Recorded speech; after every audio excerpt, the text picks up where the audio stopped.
Selamat siang pemirsa, Presisi Siang kembali hadir untuk Anda edisi Senin 8 September 2025. Selama 1 jam ke depan kami telah menyiapkan sejumlah informasi terkini. Bersama saya Bribda Tamara, kita lihat dulu 3 berita utama siang ini. Dalam rangka memperingati Maulid Nabi Muhammad SAW 1447 Hijriah, Polda Kalimantan Tengah melaksanakan kegiatan Tablik Akbar pada Sabtu 7 September 2025.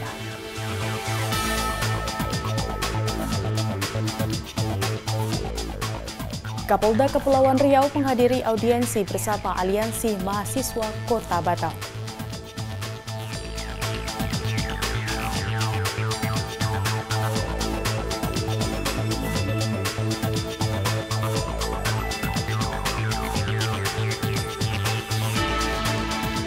Polda Sumatera Barat menunjukkan komitmennya dalam mendukung ketahanan pangan nasional dengan meninjau langsung lahan pertanian jagung di wilayah hukum Polres Solok.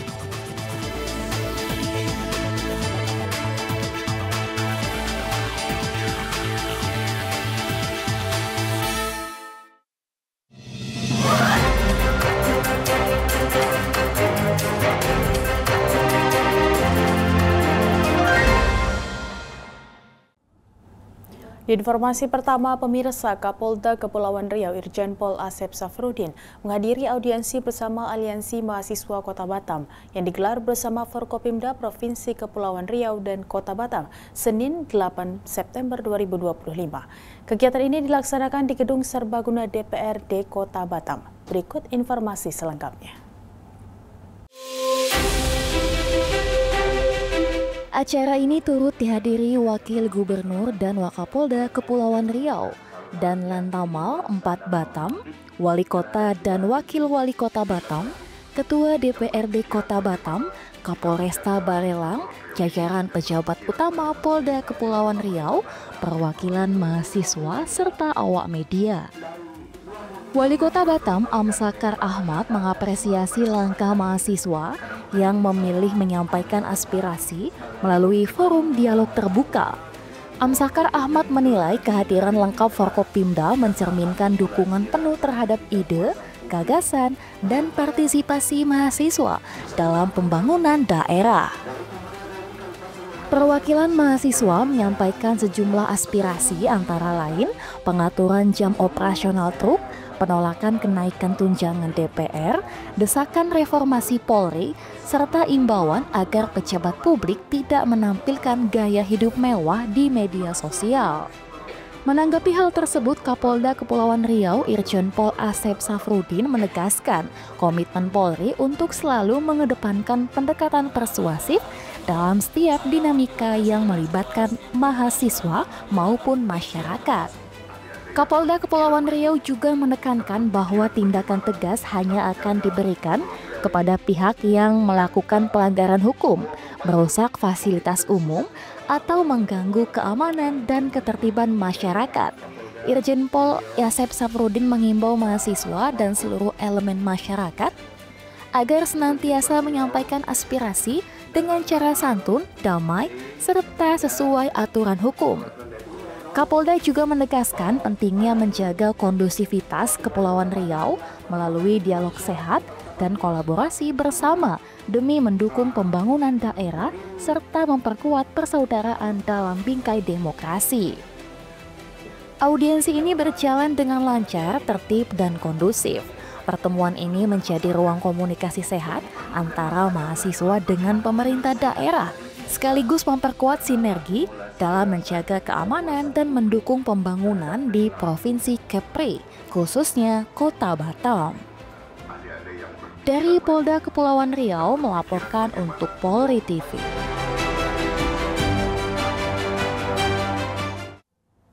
Selain itu, pemirsa, Kapolda Kepri Irjen Pol Asep Safrudin menghadiri kegiatan doa bersama dan nyala lilin untuk Rusdamyansyah dan Afan Kurniawan, 2 pengemudi ojek online yang gugur dalam peristiwa 28 Agustus lalu, berlangsung khidmat di alun-alun Engku Putri Batam.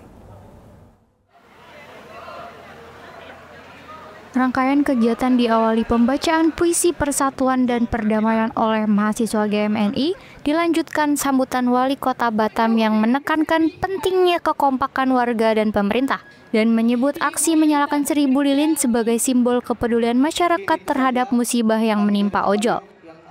Dalam sambutannya, perwakilan komunitas driver ojol Batam menyampaikan rasa duka sekaligus tekad untuk bangkit dan menjaga kondusivitas kota. Sebagai wujud kepedulian, kegiatan ditutup dengan penyerahan bantuan sosial secara simbolis kepada driver ojol. Kapolda Kepri Irjen Pol Asep Safrudin mengapresiasi doa dan solidaritas warga Batam. Menurutnya, kegiatan ini bukan hanya penghormatan bagi almarhum, tetapi juga cerminan kuatnya sinergi masyarakat dalam menjaga keamanan dan kedamaian di Kepri.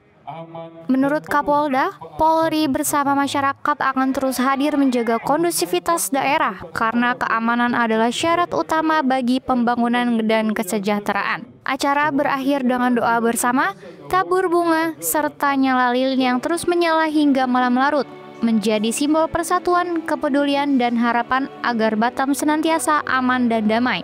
Dari Humas Polda Kepulauan Riau, melaporkan untuk Polri TV.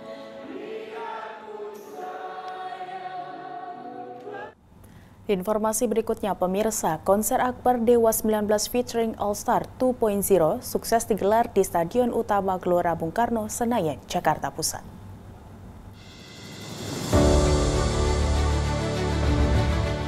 Ribuan penonton memadati arena konser Dewa 19 featuring All Stars 2.0 yang menampilkan kolaborasi grup musik legendaris Indonesia dengan sejumlah musisi dunia yang digelar di Stadion Utama Gelora Bung Karno, Senayan, Jakarta Pusat pada Sabtu malam 6 September 2025. Untuk menjamin keamanan jalannya acara, pengamanan dilakukan secara gabungan oleh Polri, TNI, dan Pemda DKI Jakarta. Sebanyak 1.577 personel disiagakan di berbagai titik strategis di area stadion maupun sekitarnya.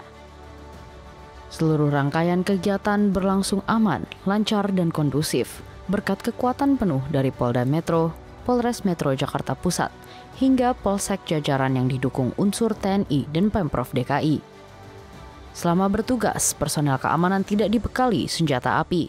Pendekatan humanis dan profesional diterapkan untuk memastikan para penonton merasa aman tanpa intimidasi.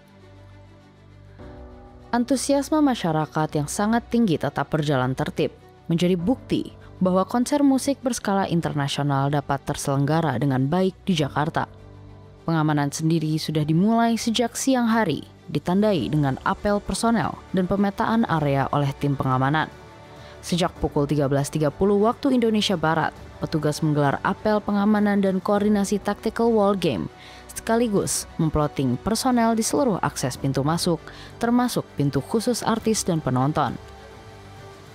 Saat berlangsungnya antrian di beberapa titik, petugas segera melakukan pengaturan agar tidak terjadi penumpukan. Pihak keamanan juga mengingatkan penonton untuk selalu menjaga barang berharga seperti ponsel, dompet, maupun perhiasan selama berada di area konser. Pertunjukan dimulai pukul 19.17 waktu Indonesia Barat, setelah diawali dengan menyanyikan lagu Indonesia Raya, dan berakhir pukul 21.45 waktu Indonesia Barat. Hingga penutupan, kondisi tetap terkendali dan kondusif. Kegiatan ini menjadi contoh positif bagaimana hiburan dan keamanan dapat berjalan beriringan, menghadirkan pengalaman berkesan bagi penonton, sekaligus menunjukkan kesiapan Jakarta dalam menyelenggarakan konser musik berskala internasional. Dari Humas Polres Metro Jakarta Pusat melaporkan untuk Polri TV. Dan pemirsa, Kepolisian Republik Indonesia bekerja sama dengan Kementerian Komunikasi dan Digital memblokir ratusan akun media sosial yang dinilai menyebarkan provokasi dan ajakan anarkis. Hingga awal September sudah 592 akun diblokir. Direktorat Tindak Pidana Siber Bareskrim Polri mengungkapkan pemblokiran 592 akun media sosial yang menyebarkan ajakan anarkis saat aksi unjuk rasa. Pemblokiran dilakukan bersama Kementerian Komdigi sejak 23 Agustus hingga 3 September 2025. Dirtipit Siber Bareskrim Polri Brigjen Himawan Bayu Aji menjelaskan akun-akun tersebut dianggap memprovokasi dan menghasut masyarakat untuk melakukan tindakan melanggar hukum. Kami telah bekerjasama dengan Kementerian Komunikasi dan Digital untuk melakukan pemblokiran akun dan konten yang sampai dengan hari ini tercatat sejumlah 592 akun dan konten, di mana akun-akun media sosial tersebut menyebarkan provokasi, mengajak dan menghasut masyarakat melalui media sosial untuk melakukan tindakan melanggar hukum pada saat kegiatan unjuk rasa. Kalau kita melihat dari visualisasi bahwa ini adalah contoh akun-akun yang provokatif, yang menghasut dan mengajak masyarakat melalui media sosial untuk kegiatan-kegiatan yang bisa dikenakan tindak pidana. Selanjutnya, Direktorat Tindak Pidana Bareskrim Polri bersama dengan Direktorat Reserse Cyber Polda Metro Jaya telah melakukan penegakan hukum terhadap akun-akun yang melakukan provokasi tersebut. Kami telah menerima 5 laporan polisi yang kemudian kami tindak lanjuti dengan melakukan penangkapan terhadap 7 orang tersangka. Polisi telah menetapkan 7 tersangka pemilik akun media sosial, diantaranya WH, KA, LFK, CS, IS, SB, dan G. 6 orang tersangka telah ditahan, sementara 1 orang tersangka lain dikenakan wajib lapor 2 kali seminggu. Patroli siber terus dilakukan Direktorat Siber Bareskrim dan Polda sejak sebelum aksi demonstran terjadi. Langkah ini merupakan upaya Polri menjaga keamanan dan ketertiban di ruang digital. Dari Jakarta, Tim Liputan Polri TV.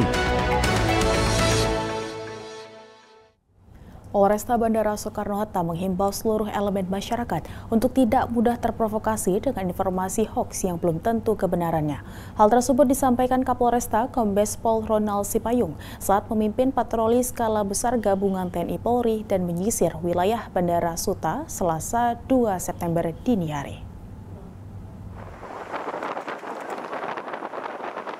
Dalam keterangan tertulis, Kapolres Bandara Soekarno-Hatta mengatakan, patroli gabungan skala besar itu untuk menciptakan rasa aman dan nyaman bagi pengguna jasa penerbangan serta masyarakat yang beraktivitas di Bandara Suta.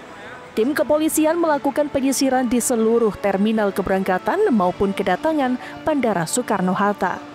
Polisi menerjunkan sebanyak 30 personel TNI, Polri, dan hasilnya tidak ada gangguan Kamtibmas. Kapolresta Bandara Suta memastikan situasi Kamtibmas aman dan kondusif. Polisi pun meminta masyarakat untuk tidak khawatir jika hendak beraktivitas di bandara internasional tersebut. Jadi hari ini kita tim gabungan antara Polres Bandara Soekarno-Hatta, APSEK dan rekan-rekan TNI melaksanakan kegiatan patroli di area terminal yang ada di Bandara Soekarno-Hatta. Kegiatan patroli ini kita laksanakan adalah pertama untuk memastikan bahwa kegiatan penerbangan berjalan dengan baik dan lancar dan normal. Seperti yang kita saksikan bersama bahwa malam ini adalah memang jam keberangkatan ke negara-negara luar internasional. Sehingga cukup banyak aktivitas masyarakat yang akan terbang, termasuk yang mengantar. Kemudian yang kedua kami sampaikan bahwa Bandara Soekarno-Hatta ini adalah objek vital nasional. Sehingga kita memastikan Bandara Soekarno-Hatta sebagai pintu gerbang bangsa dan negara ini supaya senantiasa aman dan kondusif. Untuk itu kami menghimbau kepada warga masyarakat untuk senantiasa menjaga ketertiban, keamanan di Bandara Soekarno-Hatta, di mana objek vital nasional ini ada ketentuan-ketentuan yang harus kita patuhi bersama, seperti dilarang atau tidak boleh melaksanakan kegiatan demonstrasi. Ronald juga mengimbau kepada masyarakat untuk tetap tenang di tengah situasi yang akhir-akhir ini terjadi. Dia menegaskan bahwa negara melalui TNI, Polri hadir untuk melindungi rakyat Indonesia. Terakhir, Ronald berpesan bila melihat atau mengalami potensi gangguan Kamtibmas agar segera melapor ke petugas kepolisian terdekat atau menghubungi call center 110 Polresta Bandara Soekarno-Hatta. Dari Humas Polres Bandara Suta untuk Polri TV.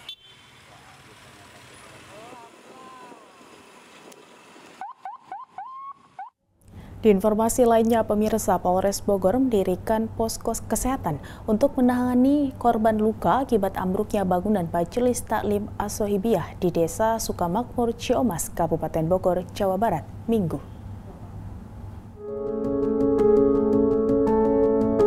Kapolres Bogor AKBP Wika Ardi Lestanto mengatakan sebanyak 70 personel telah dikerahkan, terbagi dalam tim evakuasi di lokasi kejadian dan tim kesehatan.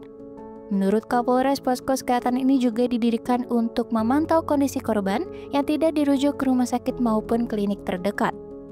Selain tim kesehatan, Polres Bogor juga menurunkan sejumlah polisi wanita untuk memberikan pendampingan psikologis kepada para korban dan warga.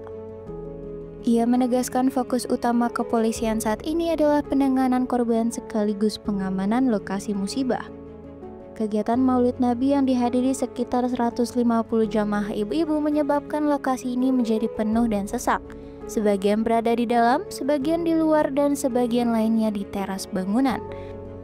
Data Badan Penanggulangan Bencana Daerah Kabupaten Bogor mencatat 3 orang meninggal dunia, sementara puluhan lainnya mengalami luka berat, sedang maupun ringan. Dari Humas Polres Bogor Polda Jawa Barat melaporkan untuk Polri TV.